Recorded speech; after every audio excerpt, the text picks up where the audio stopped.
अस्सलामुअलैकुम नाजरीन, आप देख रहे हैं आज का पाकिस्तान और मैं हूं एंकर पर्सन हमजा राना। खबर शामिल करते हैं 17 से, जहां के नवाही कस्बा वडाला सिंधवा में खेले जाने वाले फाइनल मैच को शाहीन क्रिकेट क्लब वडाला सिंधवा ने जीत लिया। जीतने वाली टीम को जी कहा जाता है कि जिस मुल्क के ग्राउंड आबाद होते हैं वहाँ के अस्पताल वीरान होते हैं।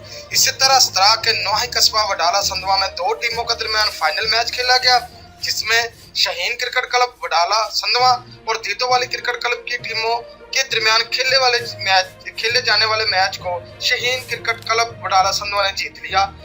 मैच के इख्तिताम पर मेहमान खुसूसी मेंबर सूबाई असेंबली चौधरी अख्तर हुसैन बादशाह और साबका चेयरमैन वडाला सिंधवा चौधरी अब्दुल वहीद मेयो ने विनर टीम और हारने वाली टीमों को अनामा तकसीम किए। विनर टीम को होंडा 70 मोटरसाइकिल और ट्रॉफी भी दी गई। इस मौके पर चीफ एडिटर 15 रोजा सदाई मेवात, हाफिज मोहम्मद सुलेमान तारक और इसके अलावा Iqbal Sahir Mayo, Mohammad Sajjad Dhengal Mayo, Ayesha developer and building भी मौजूद थे। जी report bureau chief Nadeem Akhtar Shirazi, आज का पाकिस्तान न्यूज़ 17।